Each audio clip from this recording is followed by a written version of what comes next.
In the late 1600s, one man pulled off the richest pirate heist in history, so daring, so legendary, that even kings demanded his capture. Yet after the crime, he vanished into thin air. His name was Henry Every, and for over 3 centuries, the world has been haunted by a single question: how does the most wanted pirate on Earth simply disappear? The world of the 17th century seas. The 17th century was a time of empire building, exploration, and ruthless competition. Spain, England, France, and the Dutch Republic fought endlessly over trade routes, colonies, and treasures from the New World and the East Indies. The oceans were highways of gold, silver, silk, spices, and opportunity. But these riches also made the seas dangerous. Pirates, corsairs, and privateers roamed the waters, sometimes with official licenses, other times as outright criminals. The Caribbean was infested with them, but the Indian Ocean, stretching between Africa and India, was emerging as the new frontier for plunder. It was in this volatile world that Henry Every would make his mark. Early life, a shadowy beginning. Strangely, very little is known about Every's early life. Historians believe he was born around 1659 in Devon, England, a region that produced many seafarers. Records suggest he may have served in the Royal Navy during the 1680s, a time when England fought several naval wars. Some accounts claim he later became a slaver, working on ships that trafficked human beings across the Atlantic. What is certain is that Every learned the sailor's trade, navigation, discipline, and endurance at sea. But he also grew familiar with the harsh realities of naval life: low pay, brutal punishments, and endless war. Many sailors in his position eventually turned to piracy, where freedom and riches seemed more appealing than servitude under a crown. The ship that changed everything. In 1693, Every signed on with a group of English investors who had fitted out a ship called the Charles II. Its mission was to operate as a privateer, attacking Spanish possessions in the Caribbean. But the venture was poorly managed, the crew went unpaid, and morale plummeted. The ship languished in the Spanish harbor of Corunna for months, with the men restless and broke. Finally, in May 1694, Henry Every led a mutiny. He seized control of the Charles II, renamed it the Fancy, and declared himself captain. With a skilled crew of about 150 men, the newly christened Fancy sailed out of Corunna, not as a privateer, but as a pirate ship. This bold act was the true beginning of Every's legend. Transformation of the Fancy. Every proved himself a capable leader. He stripped the Fancy of unnecessary weight, boosted its speed, and armed it with powerful cannons. The Fancy became one of the fastest, deadliest ships afloat. Sailing down the African coast, Every and his men plundered several vessels. Word spread quickly: a dangerous new pirate was stalking the seas. But it was in the Indian Ocean where Every aimed to strike it rich. His sights were set on something far greater than merchant ships. He wanted royal treasure. The Grand Mughal fleet. In 1695, the oceans buzzed with rumors. A fleet belonging to the Grand Mughal of India, the ruler of one of the richest empires in the world, was returning from the annual pilgrimage to Mecca. The fleet carried pilgrims, treasures, and enormous wealth. One ship in particular stood out, the Ganj-i-Sawai, a massive vessel armed with dozens of guns and carrying untold riches. Escorting it was a smaller ship, the Fath Mamamadi. To attack the Mughal fleet was unthinkable. It risked enraging one of the most powerful rulers on earth. But to Every, it was the prize of a lifetime. The Pirate Alliance. Every knew he could not take on the Mughal fleet alone. Luckily, the Indian Ocean was crawling with pirates. The infamous Thomas II, along with several other captains, joined forces with him.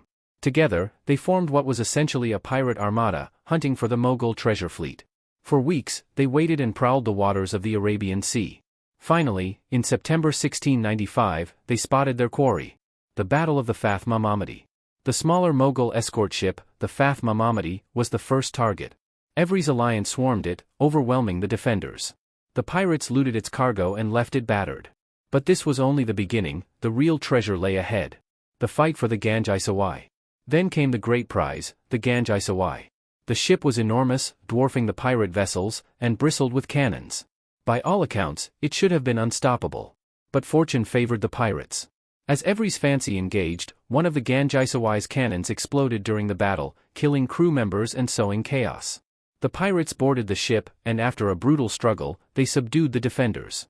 What followed was one of the most infamous episodes in pirate history. The pirates looted an unimaginable treasure: gold, silver, jewels, and precious cargo worth hundreds of thousands of pounds. But there were also darker stories. Passengers, including women, were assaulted and brutalized. The incident outraged the Mughal Empire and sent shockwaves around the world. the richest pirate in the world. With the capture of the Ganj-i-Sawai, Henry Every and his crew became unimaginably wealthy. Historians estimate the loot to be worth tens of millions in today's currency. Every had accomplished what no pirate before him had managed. He struck at the heart of a mighty empire and got away with it. For a brief moment, he was the most successful, the most feared, and the most wanted pirate on earth. But his triumph came at a cost. A storm of rage. When word reached the Mughal Emperor Aurangzeb, his fury was boundless. He threatened to cut off all English trade in India unless the pirates were captured and punished. The English East India Company, desperate to preserve its lucrative trade, scrambled into action. The crown itself declared Every a wanted man. For the first time in history, there was a global manhunt for a pirate. From Europe to Africa to the New World, governors, merchants, and naval officers were ordered to find Henry Every. He had become the world's first internationally wanted criminal. Henry Every and his men had secured riches beyond imagination, but the full weight of empires was now bearing down on them. What would happen next? Could he keep his fortune, or even his life? The aftermath of the raid. The capture of the Ganj-i-Sawai in 1695 was more than a pirate victory, it was a political catastrophe. The Mughal Empire, one of the wealthiest and most powerful states in the world, had been humiliated by outlaws. Thousands of Muslim pilgrims had been terrorized, their gold and jewels stolen, their families assaulted. Aurangzeb, the Mughal emperor, was outraged. His empire stretched across nearly all of India, and his power rivaled that of any European monarch. The East India Company, which depended on Mughal favor for trade, now stood on the brink of disaster. If Aurangzeb banned English merchants, England's access to spices, textiles, and riches from India would collapse.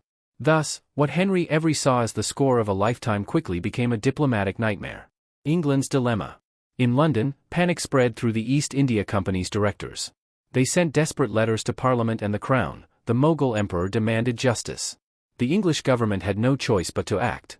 King William III issued proclamations declaring Every and his men pirates and enemies of the human race. Rewards were offered for their capture, dead or alive.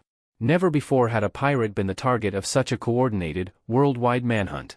It was the first time in history that global diplomacy, imperial trade, and naval power united against a single outlaw. The flight across the oceans. Meanwhile, Henry Every and the crew of the Fancy were sailing for their lives.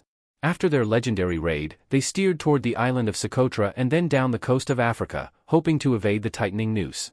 But traveling with enormous treasure created its own problems. A pirate crew of 150 men, each dreaming of riches and freedom, was difficult to control. Arguments over shares broke out. Distrust simmered. Every had to keep his men focused on survival. The Fancy made stops at Madagascar, long a haven for pirates. There, some of the crew abandoned ship, taking their portions of loot and vanishing into the settlements and jungles. Every pressed on, steering the Fancy westward across the Atlantic.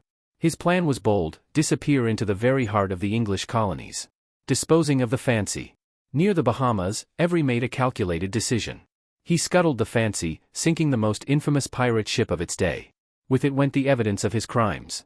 From then on, Every and his men would travel under false identities. This act only deepened the mystery. The ship that had terrorized the Indian Ocean simply vanished beneath the waves, leaving only rumors in its wake. The pirates scatter. Every divided the treasure among his men, who scattered in different directions. Some went to New Providence in the Bahamas. Others tried to slip into North American colonies like Carolina or New York, blending in as ordinary sailors. But the manhunt was relentless. Colonial governors, pressured by both London and the East India Company, ordered raids, arrests, and investigations. Pirates were hunted down in taverns, marketplaces, and even churches. Dozens of Every's crew were eventually captured. The East India Company wanted a public show of justice, something to prove to Aurangzeb that England was serious. The pirate trials. In 1696, several of Every's men were brought to trial in London. These were not ordinary trials, they were spectacles, carefully staged to appease the Mughal emperor.